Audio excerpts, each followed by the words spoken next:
A well-tuned hand plane will give you accuracy. A well-maintained one will give you that accuracy consistently.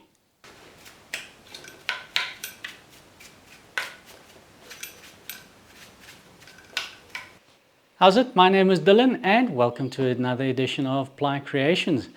We're back at the Hand Plane Basics series, and in this 5th edition we'll be looking at routine maintenance on your hand planes. Now, I have to add, this is not a video about fettling or tuning your hand plane, although we may fix some problems as they occur, but this is really routine maintenance.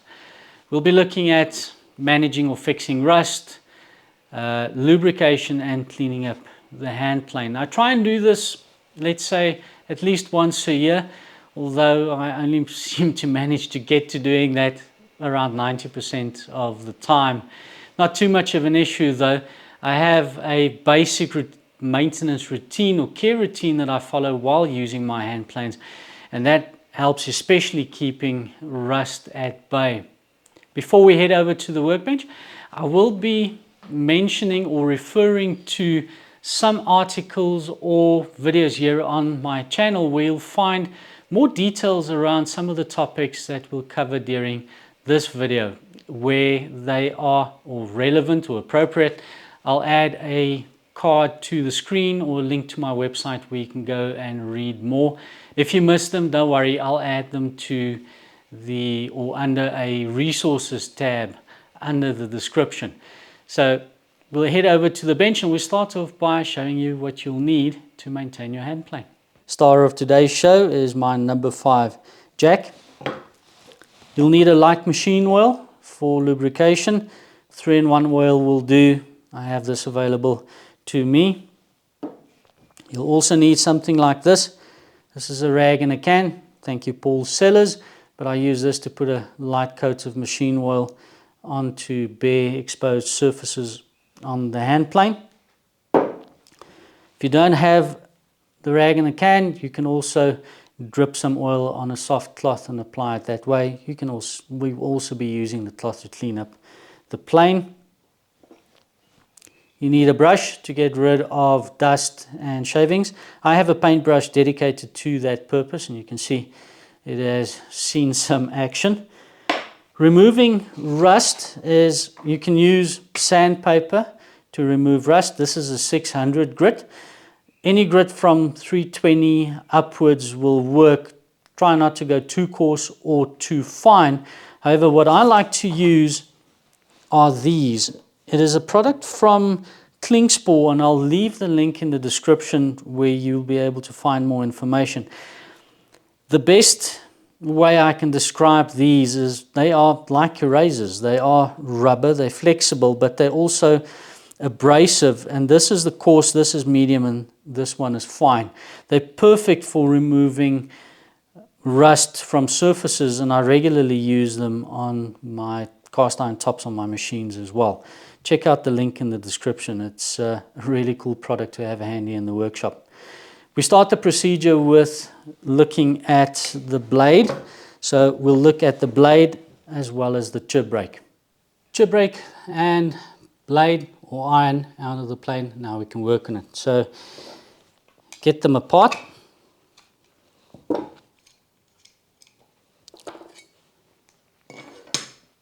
Now the first step for me always is to assess my blade. I like to have a hollow grind from a grinder on my primary bevel, and then when I sharpen by hand I form a secondary bevel. That secondary bevel will then over time get bigger and bigger and bigger, and often I would need to reset the primary bevel, and this is an ideal time to do so. I'm showing an image on the screen where the first blade, you'll clearly see the secondary bevel is quite large, and that is due for a reset. And then you'll see the blade next to it that we are using in the number 5, and that has been reset, so I'm not going to go to the grinder in this case. Next step I do is I always sharpen the blade. I'm leaving a link on the screen, as I mentioned at the beginning of the video. I did a video where I sharpened a chisel and I went through this whole process, excuse me, of resetting the bevel and sharpening the chisel. It is a chisel, but the basic technique between a chisel and the plane iron is the same. If you'd like me to do a video focusing on a plane iron, let me know in the comment section. So I've reset the bevel, I've resharpened the blade, and now I assess the blade for any rust. We are in our rainy or wet season, and we do struggle a little bit with rust. Don't see anything on the blade. Having a look at the chib rake, nothing obvious. I do have what might be a little bit of rust starting there. Make sure that is wiped off and clean. The reason I place the tool I'm working on when I am using these blocks from KLINGSPOR is while they abrade, they do flake off, and that gets onto my workbench. Don't want to have that happen. So this is the course. Just using a corner, focusing on the area that I'm worried about.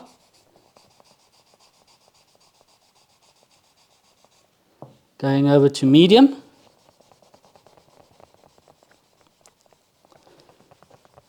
Of course, as the grits increase, you get a nicer shine.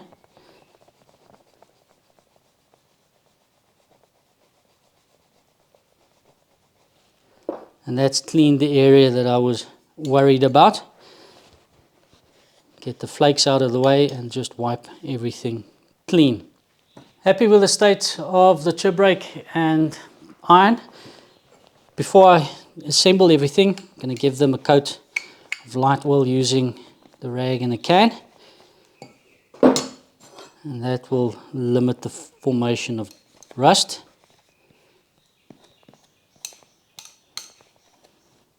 Light coat. Start the lubrication with the screw that keeps everything together, just a drop of oil on the thread, and install.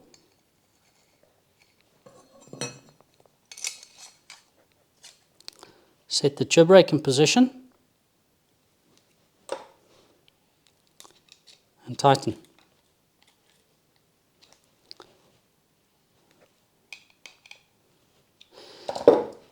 The next thing I'd like to check is the seating of the chib rake to the blade, and I'd like to have the chib rake flush on the back of the blade. The easiest way to check that is by lifting up the hand plane to eye level and viewing through the gap between the chib rake and the blade from both sides with a strong light source in the background. And if you see any light coming through, that means the seating is not flush. What I typically do then is I will re-look at the flatness or flattening the back of the blade before I start working on the chib rake to get them to sit flush. Again, I've already checked this and I'm happy with the way they are coming together. So that's the blades. Set that to one side, and next we move on to the frog. Of course, if we'd like to work on the frog, it needs to come out of the hand plane body. We start with a retaining screw for the lever cap.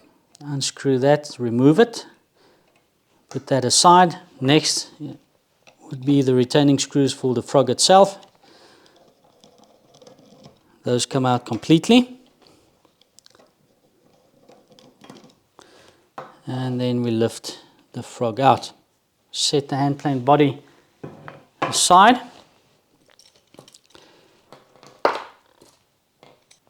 On the surfaces or the bare surfaces, I cannot see any rust immediately, but I would clean that off at this point.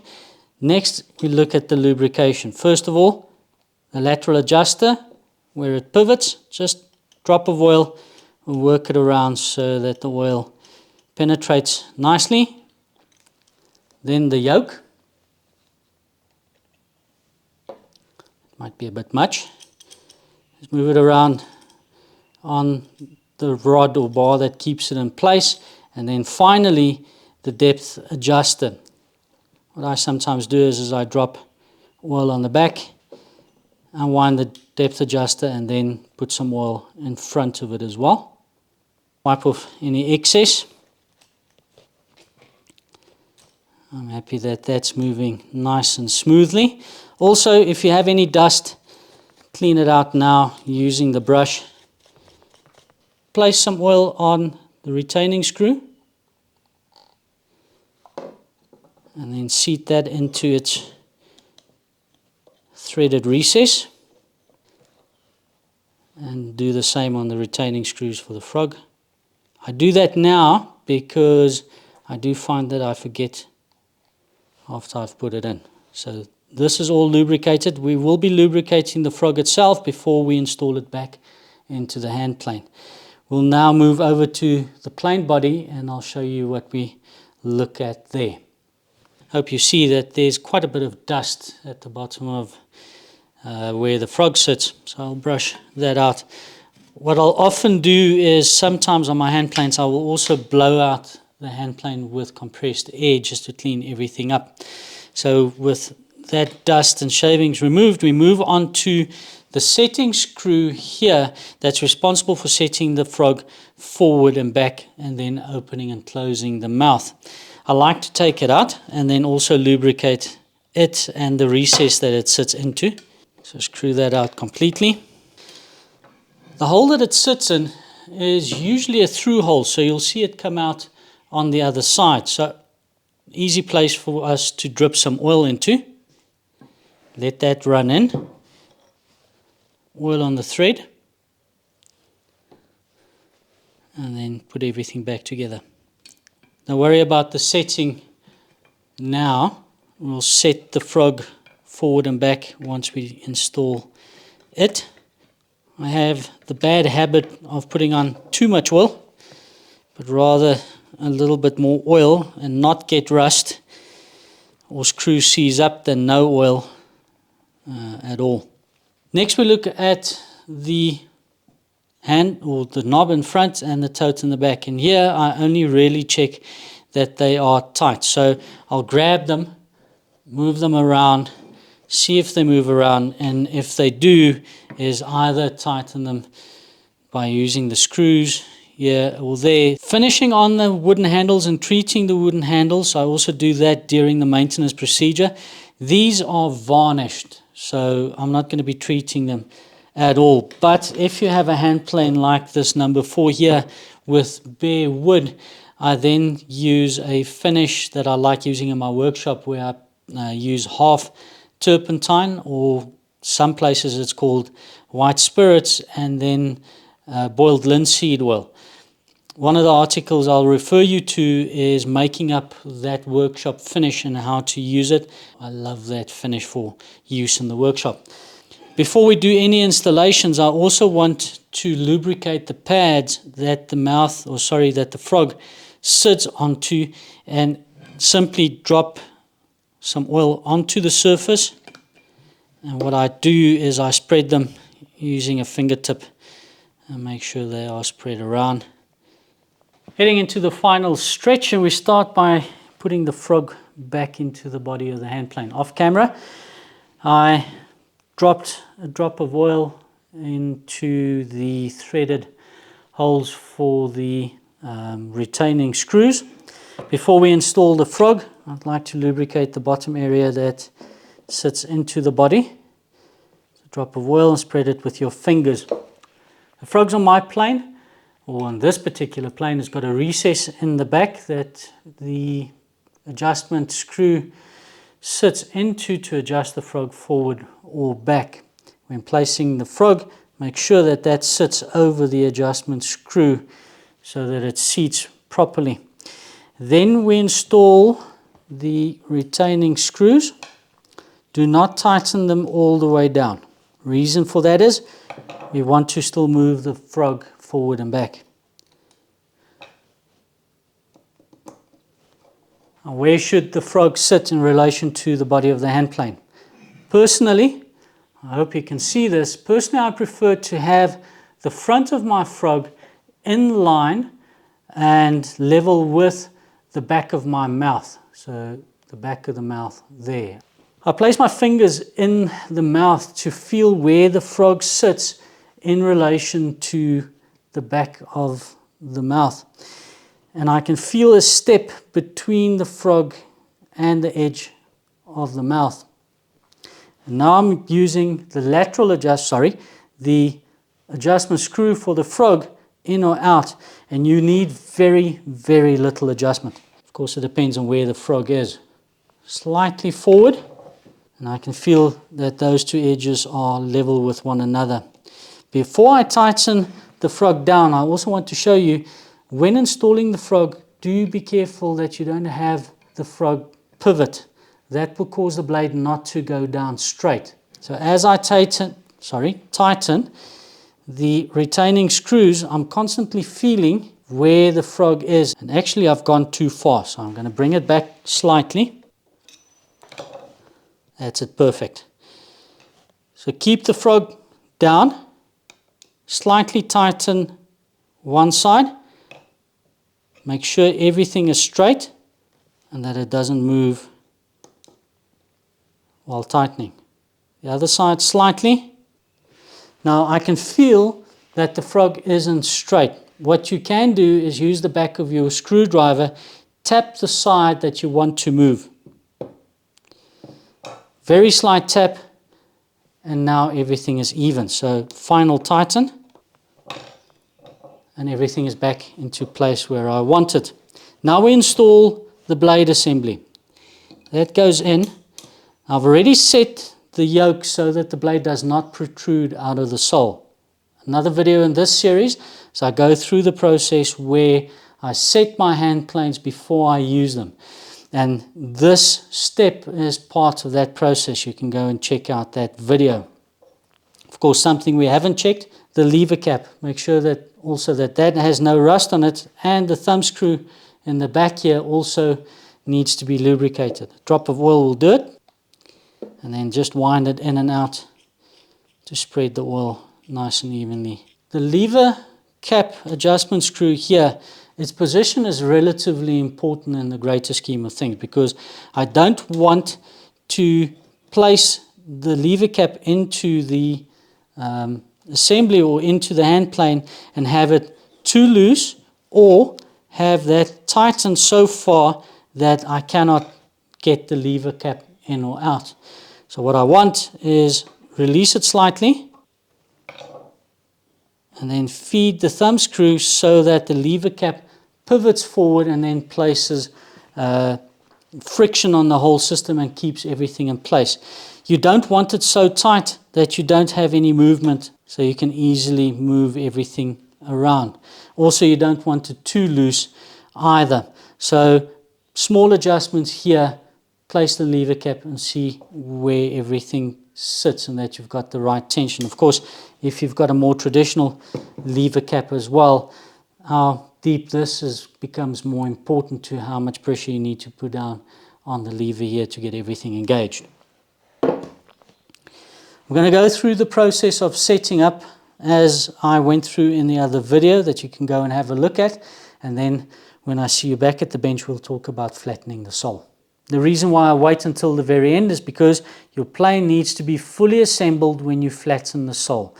There's a misconception out there that you need to remove the blade when flattening the sole, and that is incorrect. You need to have the plane set up in exactly the same way as you would have it in use before you flatten the sole. I have checked this hand plane. It is flat, but I'm going to show you how I do that check. You simply turn it around, and we use a tool that we didn't include in the beginning of the video.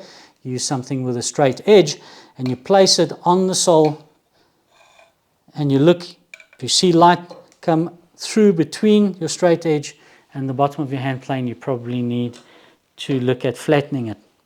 I have, yes, you've guessed it, a video on my channel where I go through the exact process step by step of how you do that.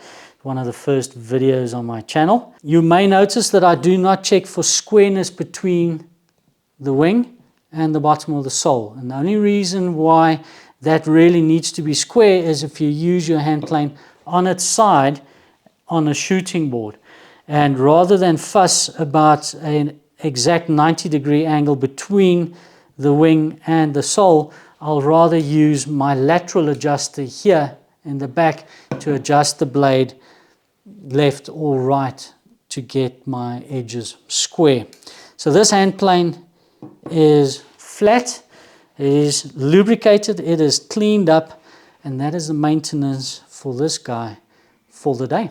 And that's how I take care of my number 5 and all the other hand planes in my workshop. As I mentioned, I try and go through that maintenance procedure once a year, but also, like I've mentioned, sometimes my self-discipline lets me down. As a result, I've settled on a short maintenance routine that I follow every single time that I finish using my hand planes or finish up for the day. That routine will look like this. Finish off using the hand plane. I'll then get rid of any dust or shavings that may be in the mouth or on the body of the hand plane using the paintbrush. I then sharpen the blade, but before I bring the blade and chip rake back together, before they go into the hand plane, I give both a coat of light machine oil using the rag in a can. I'll install the blade assembly, set up the hand plane so it's ready when I pick it up again. But before it goes back into storage, I will also give the sole and the wings another coat of oil, again using the rag in the can.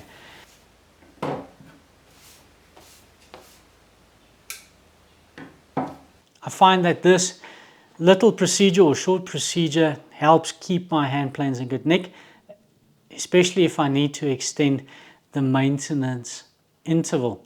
As I mentioned earlier in the video, a well-tuned hand plane is going to give you accurate results. A well-maintained hand plane is going to give you those results consistently.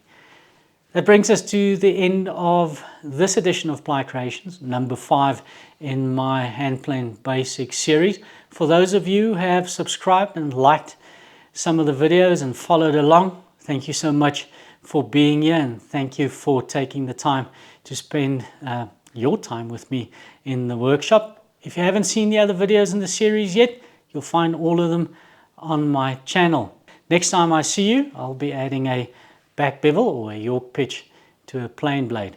But until then, I hope you have a good one. Thank you for spending time with me in my workshop, and until I see you then, have a good one. Cheers.